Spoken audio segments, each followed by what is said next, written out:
Bem, hoje eu vou explicar como você pode programar em qualquer linguagem, seja ela mais simples, seja ela mais complicada, permitindo você olhar para um código e entender exatamente o que está lá escrito. E como é que eu vou fazer isso? Bem, eu vou explicar todos os princípios que as linguagens do mercado seguem e se você quiser programar qualquer uma delas, você precisa de os saber. Ou seja, se você está a aprender uma linguagem de programação ou tenciona aprender uma, estes são todos os princípios e conceitos que você necessita de saber muito bem. Começando pelos objetivos de uma linguagem de programação. Ou seja, você programa uma linguagem, você quer começar a estudar uma linguagem de programação, mas porquê? O que é que você vai fazer com isso e porquê é que você está a perder o seu tempo para estudar algo que ninguém perguntou? E a resposta é bastante simples. Essencialmente, você vai programar para construir algo ou, podemos também dizer, para resolver algum problema. Basicamente, você programa para construir, essencialmente, um algoritmo que, traduzindo para uma língua entendível, é um conjunto de passos que o seu computador vai ter de seguir. Ele não tem escolha. E quando ele acaba de executar todos esses passos que você escreveu, ele vai gerar algo, seja uma aplicação, site, jogo, vírus, qualquer coisa. E esse algo que você criou e que está agora a funcionar foi algo que você programou. E a questão é como você programou tudo isso e como é que esse código, esse conjunto de linhas funciona. E é aí que entra todos os conceitos técnicos e chatos que você é obrigado a saber. Bem, mas para não complicar muito, comecemos de uma forma bem simples. Quando você cria um programa, esse programa ele terá um objetivo essencial, que será processar dados através então do algoritmo que você vai escrever. Ou seja, esses dados eles entram no programa e saem do mesmo através de processos de entrada e saída. Ou seja, por exemplo, pense numa calculadora. Você entra com dois dados e uma operação. A calculadora ela vai pegar nesses dois dados, vai processar esses dois dados e vai sair com um novo dado. Ou seja, essa é a ideologia básica que qualquer programa tem de seguir. Agora, traduzindo isso para código, como é que nós podemos escrever isso? Bem, utilizando uma linguagem simples fica mais ou menos assim. Aqui nós temos o exemplo no código em Python, onde você pode ver que aqui você recebe uma entrada, aqui você recebe outra e aqui você sai com o mesmo resultado. Numa linguagem mais complexa pode ficar mais ou menos assim, mas que dá na precisa a mesma coisa. Aqui você recebe um dado, aqui você recebe outro e aqui você sai com o resultado.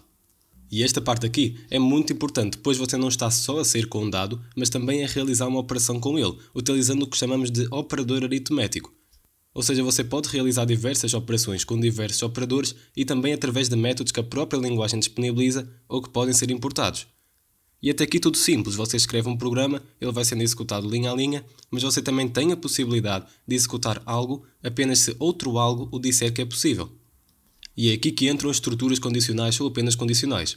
As estruturas condicionais permitem você tomar decisões e realizar escolhas ao longo do código. E você deve ter reparado que eu também disse algo muitas vezes. E todos esses algos que eu disse são o que chamamos de variáveis. Variáveis são um campo onde eu posso guardar uma informação. Ou seja, posso ter a variável nome que possui o dado Alfredo. E quando eu especifico essa variável, eu estou a especificar o dado Alfredo. Mas voltemos às escolhas. Numa estrutura condicional, eu tenho o chamado de teste lógico e é através dele que nós definimos o que é necessário para o código ele ser executado. Por exemplo, eu posso ter um bloco de código qualquer e dizer que ele apenas vai ser executado se a variável x for maior que 3 ou menor que 5.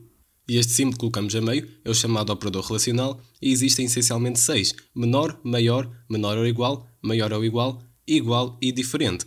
Dessa forma, posso, por exemplo, permitir o acesso do usuário à sua conta apenas se a senha que ele digitou for igual à sua senha verdadeira, sendo a senha que ele digitou uma entrada e a senha verdadeira uma variável. E até aqui tudo bem, podemos realizar diversas operações, pedir entradas e executar saídas e ainda verificar e testar condições através de estruturas condicionais, que são um tipo de estruturas de controle. Mas não existem só estruturas condicionais como um tipo de estrutura de controle, como também existem estruturas de repetição. Estruturas de repetição, como o nome diz, servem para repetir um determinado bloco de código, dessa maneira realizando diversas operações iguais ou continuamente indicando ao usuário que a sua senha está incorreta.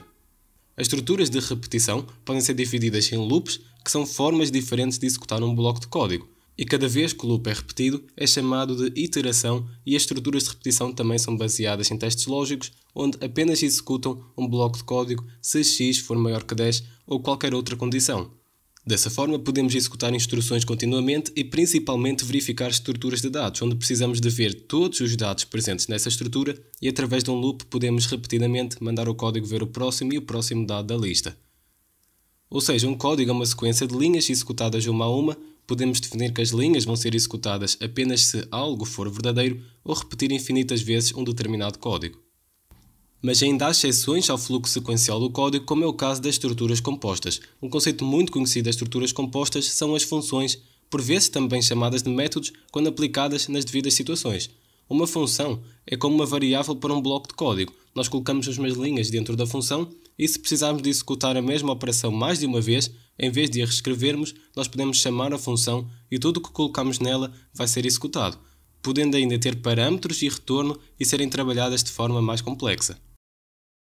Bem, todas as linguagens têm estes conceitos aqui atrás falados, por isso basta você aprender uma vez que já serve para quase todas. Algumas com leves alterações, mas nada que em 2 minutos você não consiga aprender.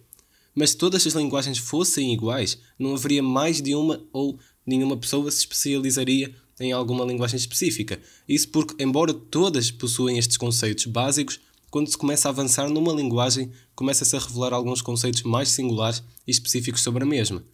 A maior parte das vezes, os conceitos mais avançados de uma linguagem dizem respeito ao paradigma que as mesmas trabalham, e caso você não saiba o que é um paradigma de programação, nada mais é que um padrão que dita como a linguagem funciona e como é que ela deve ser escrita e programada. Por exemplo, a linguagem C# é uma linguagem maioritariamente orientada a objetos, possuindo na mesma todos estes conceitos atrás abordados, mas por trabalhar com esse paradigma orientado a objetos, possui também características próprias que as outras linguagens não orientadas a objetos não possuem. E caso você não saiba o que é programação orientada a objetos, aí no card você encontra um vídeo sobre tudo em relação à programação orientada a objetos. Mas resumindo, quando você avança numa linguagem, você começa a descobrir conceitos singulares da mesma que você já não vai ver nas outras. Ou seja, um conselho que eu dou também, caso você esteja indeciso em escolher qual a linguagem de programação começar a estudar, é procurar uma área de atuação. Ou seja, se você tem interesse na área de desenvolvimento web, procure linguagens utilizadas na mesma, ou programação para desenvolvimento de jogos, desenvolvimento de aplicações para dispositivos móveis, ou desenvolvimento de software. Ou mesmo caso você não saiba qual área de atuação escolher, você pode pegar uma linguagem fácil de aprender, que dê para um bocado de tudo em geral, como é o caso de Python. Resumindo todo o vídeo, uma linguagem serve para você dizer ao seu computador o que ele deve fazer e como, e você especifica entradas, realiza saídas, sempre de dados que podem ficar guardados em variáveis. Para além de executar o código linha a linha, você também pode utilizar estruturas condicionais e estruturas de repetição para modificar a ordem e como as instruções são executadas. Logo, eu espero que você tenha aprendido algo, lembrando que aprender programação é uma jornada que não se aprende de um dia para o outro, muito menos em um único vídeo como este. Se você está na dúvida se deve começar ou não pela programação, ou se ficou assustado com a quantidade de conceitos, vá por mim e garanto que não se vai arrepender. Consulte os links colocados na descrição, é tudo por hoje e eu vejo você no próximo vídeo.